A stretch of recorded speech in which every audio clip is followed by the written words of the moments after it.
guys, welcome back to Learn BC. You're here with Jared and we're talking about BC tool tips.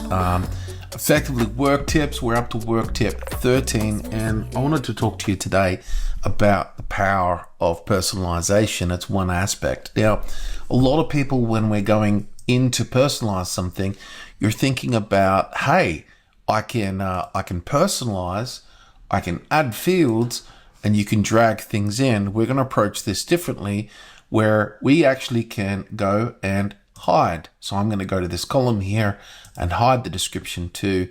I don't want to know the postings. I don't care to know the posting group, right? And I'm going to go through and personalize my pages.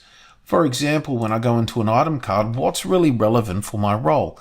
And so personalization gives you the ability to clear your lens. For example, GTIN, maybe not be important. Hide the category, keep it there. Automate, let's turn that off. Common item number, we don't use that. Purchasing code, it's irrelevant for me. I'm going to go show always. And variant, let's just go show under show more. There we go.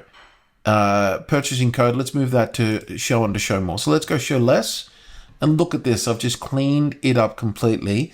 The view. So in Business Central, what we're wanting to do is think about, hey, is my windscreen clear? Is what I'm looking at clean and showing me what I want to see?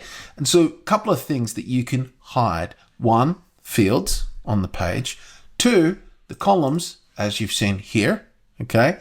Three, the menus. I could actually go into a menu and press hide. Okay. And four, when I go back to my dashboard, I can hide aspects of my dashboard just here. So I'm going to go hide. There it goes. The whole bar's disappeared. These are all hidden.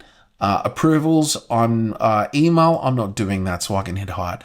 So there's those four different things that we've got the ability to clear your landscape, set yourself up to thrive, make sure you're starting work, you see only the information that's relevant to you, and have a solid run being productive. I'll see you in tooltip 14.